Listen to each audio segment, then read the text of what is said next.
politik pencitraan.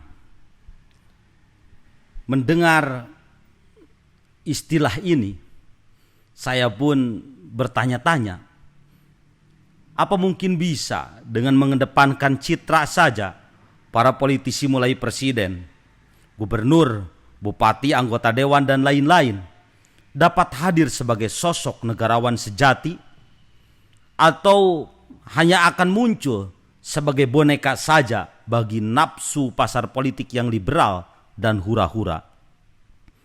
Demi popularitas di mata publik, politisi terus berburu simpati. Bahkan jika dibiarkan, bisa tanpa sadar, lama-kelamaan dapat menjatuhkan diri-diri mereka ke tahap gangguan psikologis berupa narsisme akut.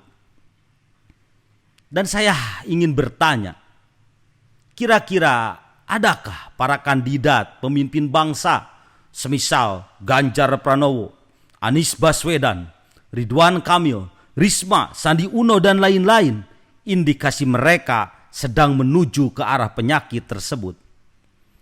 Saya tentu hanya bisa mempersilahkan kita sebagai manusia yang memiliki akal dan rasa, anugerah dari Sang Pencipta, untuk bebas menilainya. Dalam mencari simpati, kelakuan sebagian para politisi, apapun diekspos, meski harus mempertontonkan potret kebahagiaan editan, cantik editan, takwa editan, dan lain-lain. Akhirnya masyarakat menilai kelakuan tak jauh beda dengan selebgram dan youtuber yang nafsu tampil. Meski sama sekali tak punya korelasi dengan amanah warganya dan relevansi dengan konstitusi. Tentu saja ini sangat menjijikkan.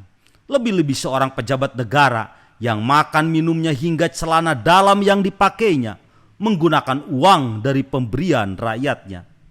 Secara sosiologis, perilaku sebagian politisi kita bisa masuk dalam tahap perilaku menyimpang. Tindak tanduk overdosis medsos dalam agama bisa masuk dalam kategori ria. Bahasa lainnya, mereka mungkin masuk neraka karena terjerat, diseret oleh tepuk tangan para pemujanya. Akhirnya kursi kepemimpinan pun dipenuhi kosmetik yang begitu tebal. Apapun itu, para politisi adalah pejabat negara. Jangan sampai negara dikelola sebagai panggung sandiwara. Rakyat terhibur oleh kegembiraan sesaat dalam adegan-adegan yang penuh dramaturgi. Namun sejatinya di balik layar gedung istana, pendopo, dan rumah-rumah dinas yang megah, para politisi terbahak-bahak sementara rakyatnya makin jauh dari kesejahteraan. Kecuali mungkin bagi mereka yang mampu menjilat dan juga melakukan sikap-sikap yang sama-sama penuh drama. Politik pun tak lagi berpihak pada rakyat banyak, namun hanya untuk menghidupi mereka yang terdekat dan tepat berada di lingkar kekuasaan. Politik pencitraan yang penuh kepura-puraan, senyum-senyuman, petani-petanian, kiai-kiaian, dan semisalnya, kemungkinan akan mendegradasi wibawa negara dan menurunkan kualitas kepemimpinan bangsa.